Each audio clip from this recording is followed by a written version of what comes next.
klasifikasi. Manakah klasifikasi? Klasifikasi morfologi taksologi.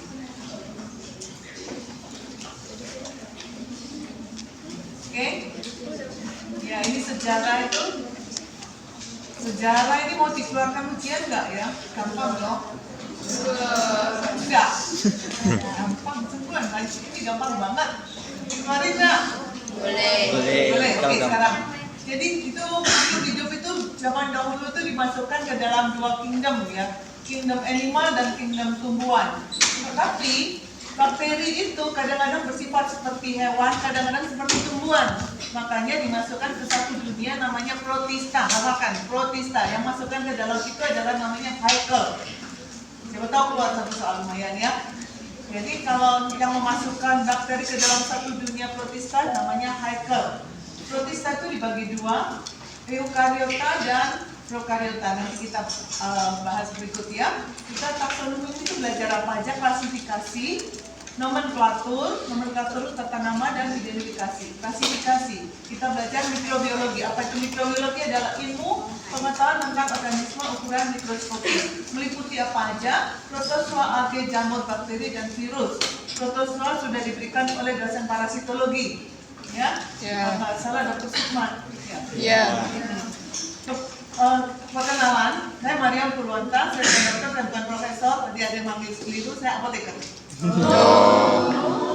Ya, makanya saya dipertahankan untuk menjadi PJMK untuk mata kuliah parasitologi, mikrobiologi, dan imunologi. Tapi parasit saya kasih di atas. Ya. Saya apoteker lulusan sini, Fakultas Farmasi UNER. Mengapa saya sampai di Fakultas Kedokteran? Karena bayar utang. Selama kuliah saya menerima beasiswa ikatan dinas. Jadi saya tidak bisa memilih saya ditempatkan di mana aja. Saya ditempatkan, SK-nya harap segera berangkat ke Fakultas Kedokteran UNER, minimum ditempuh 6 tahun. Karena saya terima beasiswa 4 tahun, N+2. Ya. Kemudian karena saya di Fakultas Kedokteran, saya tidak boleh ngambil S2, S3 ilmu farmasi lagi. Jadi S2 saya ambil di Bangkok, di Mahidol University, fakultasnya Tropical Medicine, penyakit tropis. Jadi belakangnya ada MFC itu dari Bangkok ya. Wah, kalau dari Mahidol terimanya ijazah langsung dari Raja. Tapi bukan Raja sekarang. Ya, kemudian S3 saya juga nggak boleh ilmu farmasi, ilmu kedokteran. Itu background saya menikah, 1 anak. Suami saya orang Batak. Tapi anak saya belum 9 tahun suami saya meninggal. Jangan khawatir, janda dan anak yatim dipelihara Tuhan. Anak saya mulai SD sampai sarjana kedokteran beasiswa. Ya, sekarang sudah lulus spesialis mikrobiologi klinik, ikuti aku mikrobiologi. Ya, itulah background saya. Makanya katanya tak kenal tak sayang sudah loh ya, saya tak cerita nih, jangan main lagi profesor. Sekarang jangan. Oh, dokter boleh memang dokter ya, bukan dokter tapi ya. Ibu aja nggak apa-apa. Oke, kita balik ke sini ya. Saya lihat sudah mulai ada yang ngantuk-ngantuk. Generasi kalian tuh cuma tahan 5 menit sampai 10 menit. Sudah itu buka gadget, tingung, ya. Kita kembali ke sini. Apa yang disimpan semua? Oke, kita belajar jadi protozoa, algae, jamur. Tentunya jamur dalam ukuran mikroskopis nanti akan diberikan oleh Bu Nurul. Kemudian bakteri akan diberikan oleh saya, Dr. Mani, Dr. Rebecca, Bu Nurul. Bu Nurul itu dokter tapi dari backgroundnya biologi, bukan dokter. Kemudian ada Dr. Eko Budi Kundori untuk Mycobacterium dan difteri dia. Kemudian bakteri itu anaerob, Dr. Rebecca merangkap imunologi nanti. Kemudian virologi akan diberikan oleh saya dan Dr. Agung. Ini untuk mikrobiologi. Kemudian imunologi diberikan oleh saya, Dr. Agung, Dr. Rebecca, dan Dr. Linda. Tapi yang kuliahnya 1 Mei, 1 April dan 1 Mei di kelas kalian, Dr. Linda itu imunologi infeksi dan hipersensitivitas. Dia tidak bisa memberi kuliah, katanya mau ke Timur Tengah, mau ke Iran. Bukan. Israel, betul, bukan di Irannya, ke Israel. Tapi saya nggak tahu bisa berangkat nggak. Karena teman saya kemarin terjebak di Israel, untungnya kemarin sore bisa menyeberang ke Yordan dan Nanti malam jam 6 bisa terbang ke Jakarta. Tapi lewat Istanbul. Ya, jadi di sana doakan aja semua aman, dampaknya nggak ke Indonesia gitu ya. Paling aman di Oman sih. Nah itu dia, katanya beliau akan pergi ke luar negeri, makanya saya akan menggantikan. Jadi topik terakhir dari Ibu Nurul dulu. Tapi nggak tahu lihat keadaan ya. Kalau dia nggak pergi, dia yang kasih. Kemudian untuk kita ini kan bulan puasa, kuliah ini kan nggak nanti Lebaran segala diatur ya Syafri. Itu kalau bisa kuliahnya ABCD jadikan satu, internasional nggak bisa karena dia berbahasa Inggris. Kuliah PHL-nya 25 April. Kemudian pokoknya yang cuti-cuti bersama itu farmasi nggak mau tahu semuanya dikasih jadwalnya, nggak lihat tanggal merah. Bener, setuju. Kita atur PHL-nya online aja pakai Zoom, gabung ABCD. Gitu aja. Ya, atur ya sampai aku janjian jauh-jauh hari. Yang kuliah mana mau digabung. Ya, terima kasih. Oke, balik sini lagi. Distract kan? Udah lagi ngomong. Ibu, Jadi, tapi yang di jadwalnya untuk tanggal 13 sampai 25 April ini kosong untuk UTS. ya itu bisa PHL. Mau nggak? Tergantung ada yang Itu termasuk ya? Ya itu loh, jadwal kasih protes tentang pendidikanmu dulu. Saya yang buat. Ditulis PHL itu di UTS. belum ada sih, belum dapat. Ah, Oh iya? Kemarin katanya UTS-nya mundur sih, kalau kata Bu Neni. itu Saya nggak jadwal tahu. saya dapat dari Pak Rismawan, bukan saya yang buat. Yang dulu memang saya yang buat.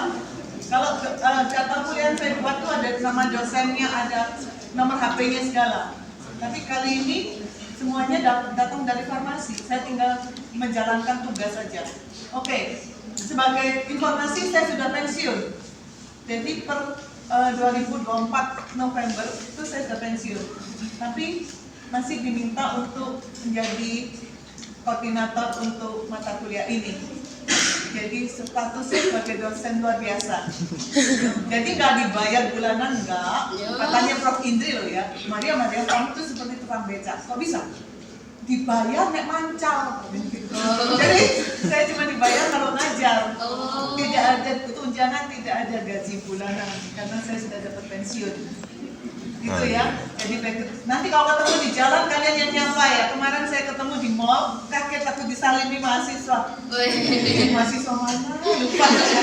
Karena saya PDB kemarin mengampu 10 kelas. 10 kelas akhirnya ada ketentuan bahwa dosen luar biasa cuma boleh 10 SKS. Akhirnya saya mau buang kan 5 kelas. Mereka pada nggak mau, minta ditandem. Jadi 10 kelas itu berdua. Sebelumnya itu saya sendirian. Yaitu saya kewarganegaraan Pancasila dan komunikasi. Yang lalu saya masih megang kolaborasi dan logika, lepas semua. Yang saya pertahankan cuma 3 mata kuliah ini. Dan sebagian tandem, sebagian masih saya sendiri. Itu ya backgroundnya. Sudah tahu? Ini Mariam ya? Iya, ada yang manggil profesor, ada yang dokter, jangan semuanya. Ibu aja nggak apa-apa. Ya, nama saya tuh tulisannya MARIJAM, dipanggilnya Marijam. Iya, banyak yang manggil itu, apalagi lagi Jepang. Marijamu, Chan. Marijamu. Oke, mari ke sini. Kita belajar adalah makhluk hidup yang bersel satu. Makanya kadang-kadang dia bersifat seperti tumbuhan, kadang-kadang seperti hewan. Makanya dimasukkan ke satu kelompok namanya protista. Siapa tadi yang masukkan ke golongan protista? Itu bisa keluar. Ini nggak tahu nanti dipilih nggak oleh informasi. Disetorkan apa? Soalnya banyak-banyak. Protista dibagi dua, eukariota dan prokariota. Oke, kamu lihat garis horizontal ini. Halo, giliran saya ngomong. Garis horizontal ini apa-apa yang di atas garis itu adalah eukariota. Yang di bawahnya adalah prokariota. Bisa keluar satu soal di sini, misalnya saya tanya, gambar coklat termasuk eukariota atau prokariota? Atas tuh eukariota. Apa kan yang di bawahnya aja? Prokariota itu cuma 3. blue green algae atau cyanobacteria, bakteri dan metanogen. Cuma 3 itu. Yang lainnya adalah eukaryota. Kalau caranya belajar gitu aja. Kamu hafalkan sedikit, sisanya itu adalah yang lainnya. Oke? Ini metanogen apa? Dia itu yang paling primitif. Dia bisa dari udara CO2 dan H2 dia bisa membentuk energinya sendiri ya. Lebih primitif dari cyanobacteria maupun bakteria. Kemudian saya ngebut aja ya. Ini skema Linnaeus. Ini klasifikasi. Ini ada kemungkinan saya keluarkan satu soal di sini. Jadi makhluk hidup tanya spesies. Spesies itu apa? Oh, saya Staphylococcus aureus. Nah, spesies itu terdiri dari 2 kata, nanti saya akan ulang. 2 suku kata, Staphylococcus aureus. Ya. Dan kata pertama itu adalah genus. Oh iya, Staphylococcus aureus. Kalau gitu genus itu apa? Staphylococcus. Famili itu apa? Staphylococcaceae. Ciri dari famili ada belakangnya AC. Jangan dibaca ACAE ya, salah. AC. Nanti kamu di botani juga banyak. Ureaceae, sudah dapat botani? Sudah. Saya ngajar dari asisten botani farmasi dan farmakologi 6 tahun. S-nya keluar di Fakultas Kedokteran. Wow. Iya. Pandai gitu ya. Buku klasifikasi. Ini daunnya opositas. Sekali. Kemudian belakangnya kalau ales itu order atau odo, salah satu keluarganya biologian. Nah tapi sampai di atas ini nanti akan dipaksakan masa kingdomnya plant. Staphylococcus aureus bakteri, tapi dipaksakan masuk ke kingdom tanaman. Nah ini klasifikasi dari Linnaeus ini agak menyimpang kan? Makanya si Haeckel masukkan ke dalam kelompok protista. Tapi di protista ada kelemahannya, tanya, hey, spesies apa? Staphylococcus aureus. Kemudian, terus kamu, famili protista. Genus, kemudian tanya, kingdom protista. Nggak bisa. Nah itu ada kelemahan kelebihannya seperti itu ya. Oke. Ingat ciri-cirinya belakangnya AC adalah famili, belakangnya alus ada order atau ordo. Kata nama. Tadi saya sudah katakan bahwa ada 2 suku kata. Yang pertama adalah genus, yang kedua suku katanya adalah petunjuk spesies. Kalau digabung menjadi nama suatu spesies. Ada aturan penulisannya. Kalau namaku Mari Jamurwan, huruf besar semua nggak ada yang protes. Tapi nama bakteri nggak boleh, huruf pertama genus huruf besar. Oke, kemudian diikuti kecil semua. Garis bawah atau cetak miring. Kalau sudah garis bawah jangan cetak miring. Kalau sudah cetak miring jangan garis bawah. Jangan dipilih opsi itu ya. Yang benar atau cetak miring atau garis bawah. Dulu kalau ujian tet tulisan dong, nggak di garis bawah, tak coret kan. Dia bilang, "Loh Bu, tulisanku harus miring."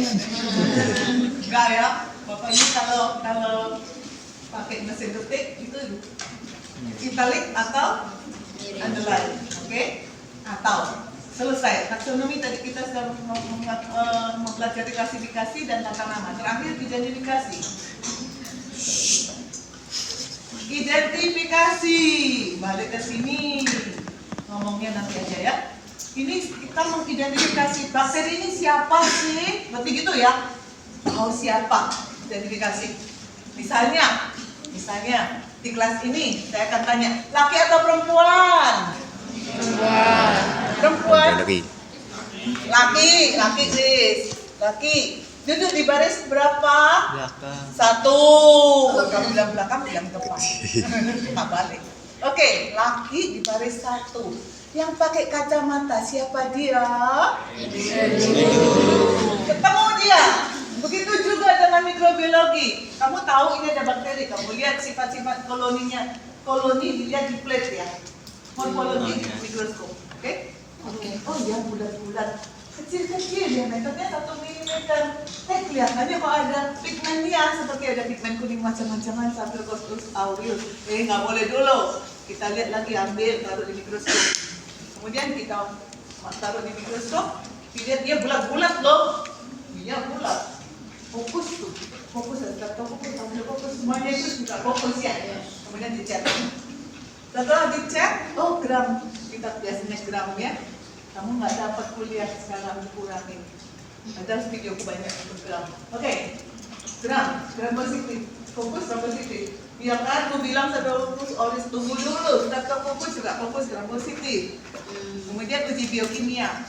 Oke, kita batasi dengan H2O2. Dua gelembungnya. Oh benar nih staphylococcus, tapi kita tidak bisa ngomong itu staphylococcus aureus. Masih staphylococcus. Jadi bukan streptococcus. Oke. Kemudian tanam di manitol agar ya kan dia fermentasi manitol warna kuning pasti staphylococcus aureus. Seperti itu identifikasi ya. Tadi saya simulasi ini laki perempuan segala ketahuan dia seperti itu. Itu namanya identifikasi. Karena kita akan lanjutkan ke reaksi serologi patogenesis. Nanti kalian yang pilih farmasi industri, kalian akan ke pabrik. Ke pabrik, saya dulu stasiunnya semua. Saya dulu nggak bisa pilih, jadi apotek, kemudian Dinkes, kemudian ke Meiji, saya kebetulan dapat Meiji. Itu ada patologitas terhadap hewan coba. Ada kelinci, ada mencit di situ. Kemudian sensitivitas terhadap antibiotik kita lakukan di lab. Jadi yang dikerjakan di Sutomo adalah 1, 2, 3, 4, dan 7. Tapi sekarang kami tidak melakukan manual, semua masuk mesin. Masuk mesin. Jadi dari darah pasien kita masukkan ke botol baktek atau bakteri alat, masuk mesin. Kalau ada pertumbuhan bakteri, dia akan titik. Botol diambil, lalu kita ambil spet, dicet. Gramnya apa? Ya, kalau sudah tahu gramnya fokus gram positif, kita ambil panel gram positif. Masukkan, boleh kamu pakai mesin Vitek atau mesin Phoenix. Kalau di rumah sakit karena kami tidak boleh menggunakan satu merek dikira. Dulu saya kebetulan saya adalah penanggung jawab sarana dan prasarana instalasi mikrobiologi klinik rumah sakit Dr. Sutomo. Baru lancar tahun lalu. Saya diusir. Itu kalau kamu lihat mobilku penuh dengan barang, itu baru saya kukuti dari rumah sakit belum bisa masuk ke rumah. Karena satu kamar di rumah sakit itu barang saya di mobil. Mau lihat nanti di situ lihat penuh barangku.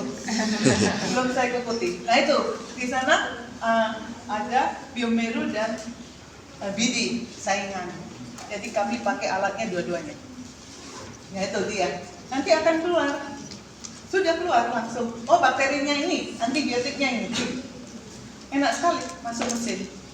Kalau nggak ada mesin, kalian dulu masih praktikum, kita melakukan uji antibiotik. Ya, pakai Muller Hinton. Nanti kalau kalian ada penelitian, mungkin bisa gunakan itu. Jadi pakai antibiotik, mana yang sensitif, mana yang resisten seperti itu ya.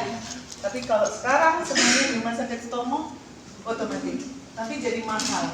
Satu spesimen di atas 500.000. Kalau manual murah banget. Ya, oke, selesai. Taksonomi selesai, meliputi klasifikasi, tata nama dan identifikasi. Klasifikasi bakteri itu kadang-kadang seperti hewan, kadang-kadang tumbuhan dimasukkan satu kelompok namanya dunia protista. Siapa yang masukkan ke dalam itu? Hegel. Protista dibagi dua, eukariota dan prokariota. Yang masuk prokariota apa aja? Ya, bakteri ya. Ada bakteri ya. Biru. Dan bakteri dan mekarobiota. Lainnya eukariota. Kemudian kalau Linnaeus membagi ada mulai dari spesies sampai dengan kingdom. Kalau belakangnya AC. Family. Kalau belakangnya alas. Order. Identifikasi selesai. Kuliahnya taksonomi selesai. Ada pertanyaan? Aku ngebut di sini. Nggak ada? Oke. Kita masuk ke taksonomi morfologi.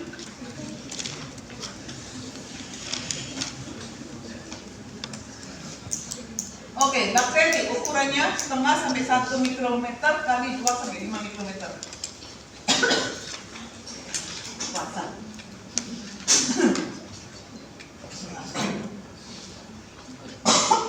Bentuk dasarnya ada yang bulat atau bola, ada yang batang, ada yang spiral. Oke? Kalau bulat itu kita bilangnya kopus. Ya, jangan seperti kakak kelas kalian. Praktikum itu masih ada praktikum.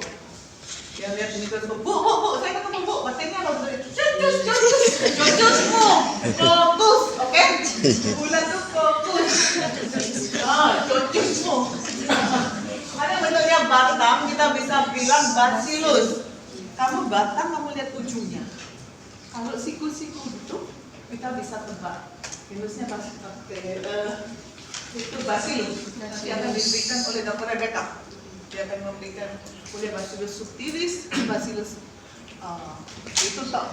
Yang lainnya tingkat. Jadi maaf ya, untuk farmasi ada keterbatasan. Kita nggak memberikan semua bakteri. Bakteri gram negatif kita nggak kasih. Seperti Neisseria apa enggak. Malah saya kasih dengan D3 dikasih ya. Oke, karena kalau ujungnya bulat, kadang-kadang dia tuh pendek. Jadi seolah kalau kamu nggak teliti kelihatannya seperti kubus. Kalau kamu teliti kamu lihat diameter sini dan sini beda saja itu sudah bacillus. Tapi kita bilang namanya Coccobacillus. Coccobacillus batang pendek. Ini semua Enterobacteriaceae di situ. Mau Salmonella, mau Shigella, mau E. coli, bentuknya Coccobacillus. Jadi bentuknya kamu bisa tebak dia itu apa, gitu ya. Tapi tentunya dengan identifikasi tadi, satu seri baru bisa tentukan siapa dia. Spiral ada yang pendek, ada yang panjang. Yang panjang ada Spiridia, Borrelia, Treponema dan kamu lihat ini ya, spiral ada yang panjang, ada yang pendek. Pendek belum jadi spiral, masih baru bengkok. Vibrio, Bulan. penyebab Vibrio cholerae. Kemudian yang panjang ada Spirea, Borrelia, Treponema dan Leptospira. Nanti kalau sempat kamu tak kasih filmnya ya, pergerakan mereka seperti apa. Leptospira seperti cambuk, tapi kadang-kadang ada pelungkurannya ada yang satu, ada yang dua. Kalau yang diseksan ada pelungkurannya di bawah lagi. Oke? Lanjut. Susunan. Nah ini, bakteri itu mirip kalian. Kalau kamu lihat aku di mall-mall sendirian, memang Mariam soliter, mana-mana. Baik ya? Karena anakku juga praktek, yang apa gitu. Nanti yang pilates lah apa. Sembuh, hidupnya dewe-dewe. Ya kalau fokus tunggal namanya fokus.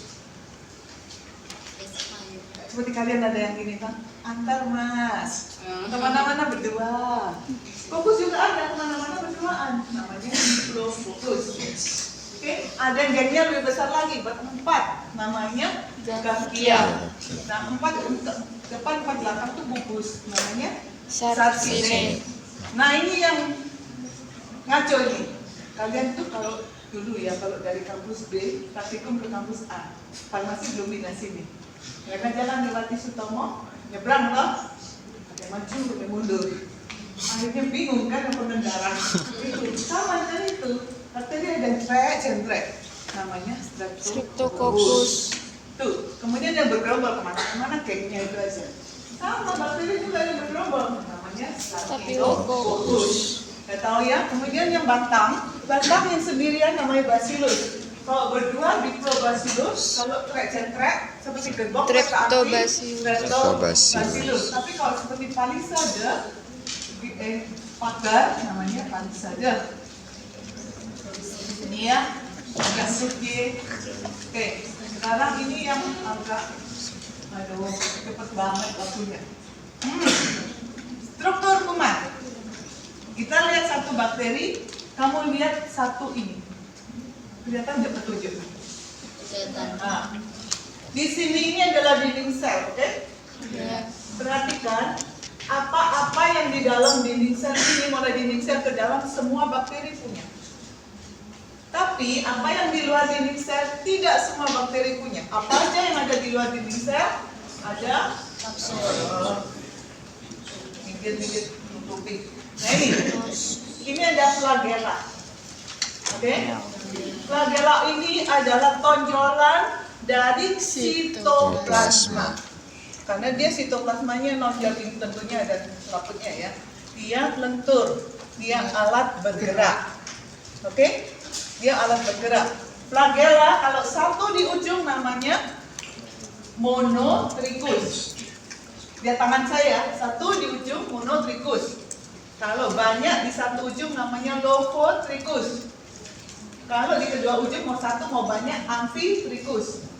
Apa? Mono, lofo, amfi. Kalau seluruh tubuhnya diliputi pelajaran peritrikus. Terus. Apa?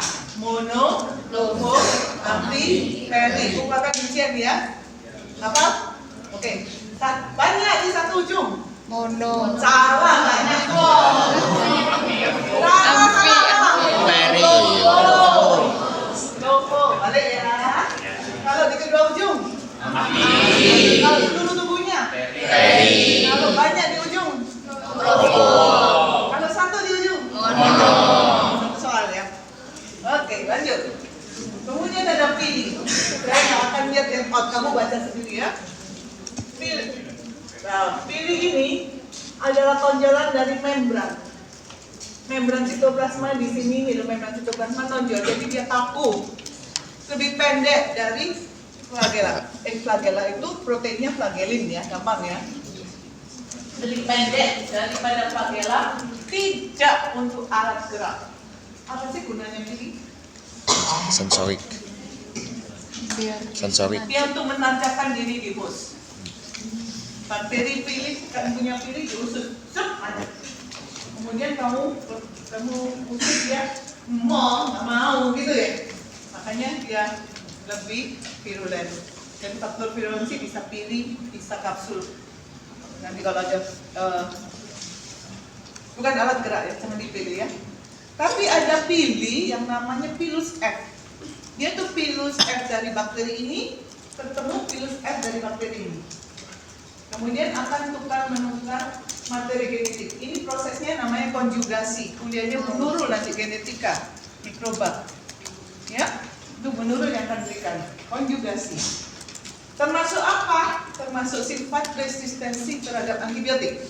Bakteri ini resisten, bakteri ini enggak. Dia akan masukkan plasmidnya ke situ. Bakteri sebelahnya jadi resisten juga. Ya, itu melalui apa? Pilus F. Kalau pilus itu tunggal, kalau pilih itu banyak ya. Sudah pilih selesai. Kita sekarang masuk ke kapsul. Ini kapsul. Yang tebal enggak? Ini tebal. Kapsul itu lendir, lapisan apa itu? Tebal banget. Mukus. Jadi dia itu licin. Jadi kenapa dibilang bakteri yang berkapsul itu lebih virulen? Seperti ini. Misalnya ya, ini bakterinya yang pentolan ini bakterinya misalnya ya. Oke. Bakteri masuk ke tubuh kita. Pertahanan tubuh kita akan ngasih kode tak? Hei teman-teman. Sel limfosit, sel fagosit itu ada musuh datang, tangkap. Di fagositosis mati bakterinya, oke? Tapi kalau bakteri yang berkapsul, yang masuk, tubuh kita, ada infiltran datang, serang. Luput, licin. Ya makanya dia lebih virulen. Dia aja tertawa, saya buat kuliah itu semudah mungkin supaya kalian ngerti, oke? Lanjut. Bagian luar dinding sel selesai ya. Kalian baca sendiri detailnya. Kita masuk ke dinding sel. Dinding sel itu yang ini loh. Halo, dinding sel ini ya. Berdasarkan komponen yang membentuk dinding sel, bakteri dibagi dua. Kita tahunya dari mana? Dari pemecatan gram. Nanti sepintas akan saya singgung pemecatan gram, oke? Dinding sel bakteri, kalau gram positif, komponen utamanya adalah teichoic acid dan peptidoglican. Oke? Teichoic acid dan peptidoglican. Kalian nanti hafalkan di label ini, hafalkan. Ya? Gram negatif lipopolisakarida dan lipoprotein. Hafalkan, oke? Lihat.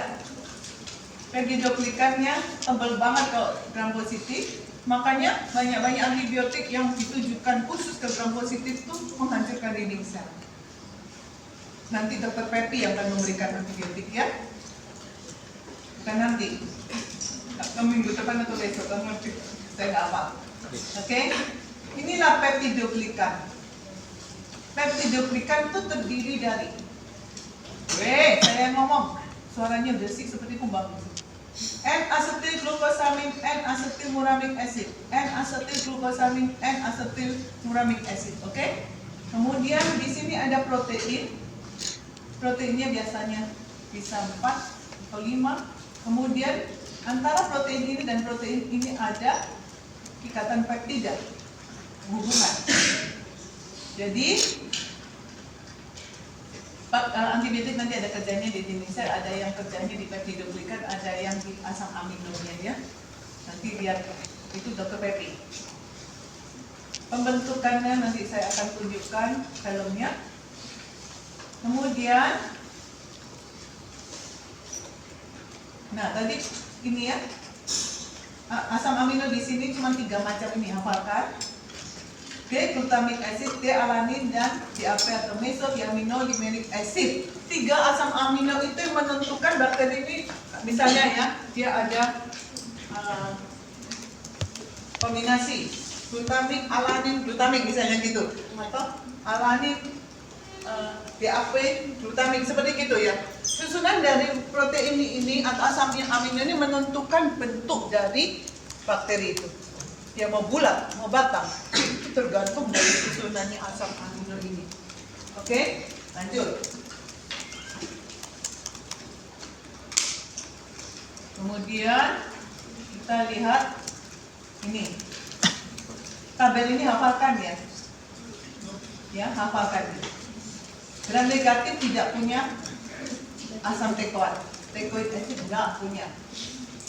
Kemudian yang sensitif terhadap penicillin G dan lisosim adalah gram positif karena dia menghancurkan peptidoglikan di situ. Karena ini banyak sekali peptidoglikannya lebih dari 50%. Hafalkan ya tabel ini. Keluarkan satu soal.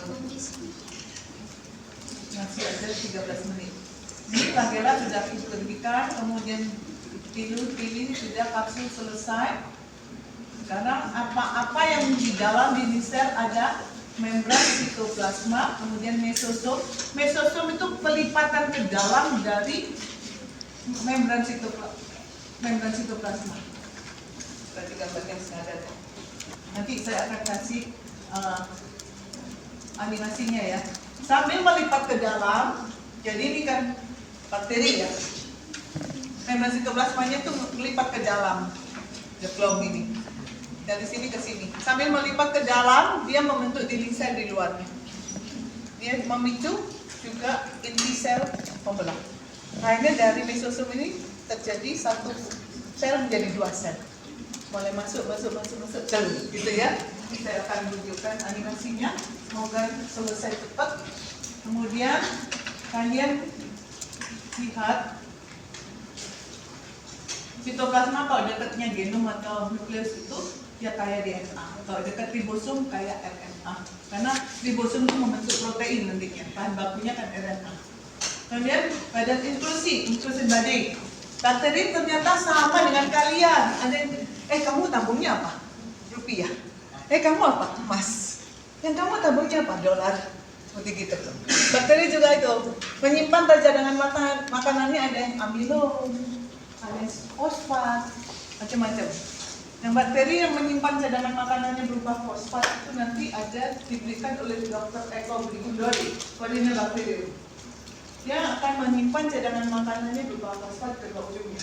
Namanya granula metakromatik. Itu favorit aku buatkan ujian. Pengecatannya pakai pengecatan laser. Pengecatan lain nggak akan melihat granula metakromatik. Ada cadangan makanan berupa fosfat oleh Corynebacterium. Difteri ya biasanya. Oke, selesai kuliah ini ada bonus spora. Bakteri ada yang membentuk spora, ada yang tidak membentuk spora. Spora itu ada exospora, ada endospora. Exospora disemburkan keluar dari tubuhnya. Nah, biasanya itu jamur ya, kecuali itu Streptomyces ya. Kemudian Endospora, bakteri yang spora itu ada di dalam tubuhnya. Kalau bakterinya, kalau lihat spora, kamu lihat letak dan diameternya. Kalau letaknya di terminal atau di ujung ini ya, terminal, dan diameternya lebih besar daripada vegetatif atau badannya bakteri, pasti Clostridium tetani, pasti. Jadi terminal diameternya lebih besar dari diameter tubuhnya. Oke, kalau dia subterminal itu Clostridium yang lain. Kalau sentral di tengah, tapi nggak menonjol, di dalamnya bakteri, tapi diameternya lebih kecil, jadi di dalamnya. Misalnya seperti apa di sini? Nggak ada yang bisa. Oke, contohnya ini deh. Ini banyak bisa buat contoh. Nih, ini bakteri ya. Sporanya yang bundar ini ya. Lihat. Jadi letaknya sentral di tengah. Diameternya lebih kecil daripada bakteri. Ini pasti bacillus. Dan bentuknya kotak-kotak. Ujungnya seperti ya, seperti itu. Bakteri apa aja yang bisa membentuk spora? Cuma 3 genus, gak usah diapakan. Saya dulu nggak tahu caranya. Jadi saya hafal, Staphylococcus tidak berspora, tidak. Gak usah. Hafalkan aja yang berspora, cuma 3. Bacillus, Clostridium, dan Sporosarcina.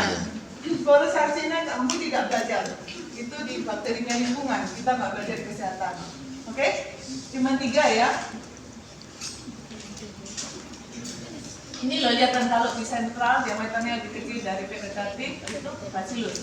Ini kalau di terminal diameternya lebih besar dari vegetatif Clostridium tetani. Yang lain saya belum baca. Oke. Dia lebih tahan terhadap suhu, kekeringan dan disinfektan. Selesai. Morfologi. Bakteri ada bentuknya, ada bola, ada batang, ada spiral, oke? Berdasarkan susunannya ada single, fokus, bacillus, dan sebagainya ya. Kamu belajar sendiri. Kemudian spiral pendek dan spiral panjang. Pendek itu vibrio. Panjang nanti saya tunjukkan animasinya mulai dari penerimaan dan macam-macam. Kemudian mulai di luar dinding sel ada flagella, ada pili, ada kapsul. Masih ingat? Ini apa nih? Salah. Amfitrichus. Ya, ayo. Oke. Kemudian kalau pili adalah lebih pendek dari flagella, tapi dia untuk tancapkan dirinya ke host. Ada pilus F untuk tukar-menukar materi genetik, termasuk sifat resistensi ya. Kemudian ada dinding sel berdasarkan komponennya ada gram positif, gram negatif. Gram positif komponen utamanya teikoid acid dan peptidoglikan. Gram negatif komponen utamanya Lipopolisakarida. Oke, sekarang saya akan mencoba menerangkan gram, pewarnaan gram. Oke, pewarnaan gram terdiri dari 4 bahan kimia, KLAS. Kristal violet, lugol, alkohol, dan safranin. Apa? KLAS. Kristal violet adalah zat warna pertama. Oke. Lugol itu sebagai mordan untuk membantu peningkatan zat warna dan masuknya zat warna di dalam itu. Oke. Alkohol sebagai penutup. Safranin karena zat warna kedua yang datang namanya counterstain. Ya. Sekarang saya punya bakteri. Saya taruh di objek gelas. Tak campur ya. Gram positif, gram negatif. Sekarang tebak-tebakan. Utetesin dengan K. Kristal violet. Kristal violet itu namanya warnanya ungu ya. Terus tak tetesi. Sekarang gram positif yang ada di objek gelas itu warnanya apa? Ungu. Gram negatif? Gram negatif warnanya? Pink. merah. Pink. Ada merah, ada putih. Ungu juga. Ungu dong. Bukan saya teteskan apa? Kristal violet toh? Oh iya. Ya, oke. Kasih lugol, dia makin jadi tetap ungu. Sekarang saya kasih alkohol, oke? Suci. Gram positif jadi apa? Ungu. Ungu. Gram negatif? Ungu juga. Salah. Pink. Tidak berwarna. Kenapa? Ingat nggak komponen utamanya gram negatif itu dia apa? Lipoprotein. Lipid, lemak karena alkohol larut. Saat warnanya katut keluar. Nah, sekarang saya kasih safranin. Safranin merah ya. Nanti ada di farmakologi kalian mewarnai dengan safranin, klorhidrat, macam-macam. Oke, fluoroglusin. Masih ingat kan? Nah, sekarang saya kasih safranin. Warnanya merah. Gram positif warnanya apa? Ungu. Tetap ungu, mana di dalam. Gram negatif? Merah. Merah, itulah dia. Pewarnaan gram. Sudah ya, saya tadi sudah nyanyi, sudah saya beritahu. Sekarang kita lihat animasinya. Kelamaan nanti. Asal 5 menit. Lihat ya.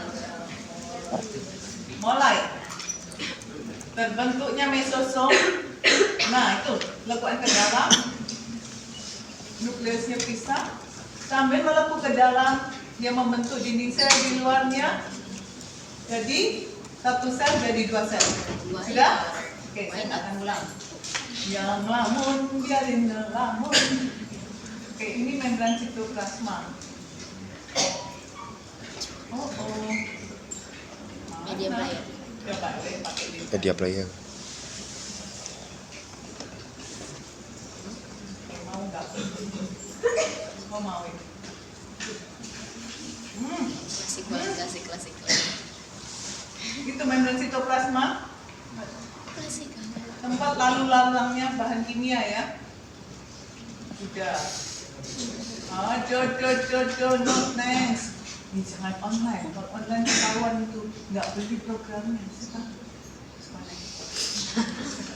Oke. Ya, tadi membran sitoplasma. Sekarang saya akan tunjukkan dinding sel.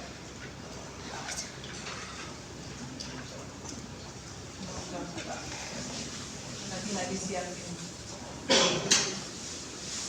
Basic building blocks of a peptidoglycan backbone and acetylglucosamine and N-acetyluronic acid are synthesized in the cell cytoplasm. A chain of amino acids, usually 5, is then added to the N-acetyluronic acid, after which the whole structure is transported across the cytoplasmic membrane with the aid of a lipid carrier. Once the building blocks have passed through the membrane, they are enzymatically added to the growing peptidoglycan chain. Next, the transpeptidase enzyme complex completes the synthesis of the peptidoglycan macromolecule by cross-linking the individual strands. The general process of peptidoglycan completion proceeds as follows. First, the terminal p-alanine amino acid of the pentapeptide chain is cleaved. The resultant energy is then used by the transpeptidase enzyme to cross-link the remaining tetrapeptide chain to its adjacent neighbor. This results in a peptide interbridge between the peptidoglycan strands. The basic building blocks of the peptidoglycan and Yang saya yang ngomong itu. Oke. N-glutamic acid dan N-glucosamine, N-acetylglutamic acid dan N-acetylglucosamine itu dibentuknya di sitoplasma. Yang hijau-hijau itu tadi kan membran sitoplasma kan? Di sitoplasma dia keluar keluar. Nanti kan terbentuk dinding sel. Jadi ini peptidoglikan terbentuknya seperti itu. Dia akan memanjangkan diri. N-acetyluronic acid, N-acetylglucosamine, N-acetyluronic acid seperti itu ya, satu rantai. Kemudian itu kan ada asam amino. Asam aminonya itu akan dijadikan satu jembatan tadi oleh enzim yang biru. Lihat enzim yang biru itu yang melekatkan. Jadi ada antibiotik yang kerjanya di enzim itu. Akhirnya tidak rantai ini dan ini nggak akan terbentuk satu lapisan peptidoglikan, akhirnya misalnya Lepas. ya. Ini ada animasi yang berikutnya saya akan kasih. Kerjanya antibiotik beta lactam seperti ini. Golongan penisilin dan sebagainya ya. Komplayer ini enak, cuman tapi nggak online. bind to specific proteins on the cytoplasmic membrane. The beta-lactam antibiotics cross the cell wall and Antibiotik yang bind merah ya. to specific proteins on the cytoplasmic membrane known as enzyme binding proteins. This binding prevents the enzymatic action of these proteins or the transpeptidation reaction, which cross-links the peptidoglycan Jadi strands. inhibitor. The weakened peptidoglycan Ya, backbone enzim yang now biru diikat. exposes the organism to Akhirnya a gini-gini kan? The glycopeptide antibiotics, such as vancomycin, also inhibit cell wall or Ya, peptidoglycan peptidoglikannya nggak terbentuk dengan These baik. agents bind to the Iya, tindisan yang terminus of the pentapeptide side chains and prevent peptidoglycan extension. lubang nanti ya. Beta-lactam Susah, antibiotics susah, cross the susah. cell wall. Oh, udah. Sekarang saya akan tunjukkan ini pergerakan spiroseta. Kalian lihat satu ini, seperti jentik-jentiknya kan?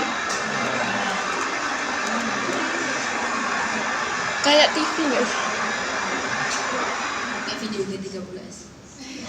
Ini, nah itu emang siksa. Lihat. Siksa. 7 sampai 12 siksanya. Ini Borrelia. Cacing. Ini kok kayak nematot. Ada nggak? Iya. Kalau yang latihan gitu. Oke. Selesai. Jadi Borrelia seperti cambuk yang kali yang dikipas loh yang bahasa Jawa. Cacing. Oke, selesai. Dokter Mani sudah menunggu di luar. Siapa yang belum absen tadi ya?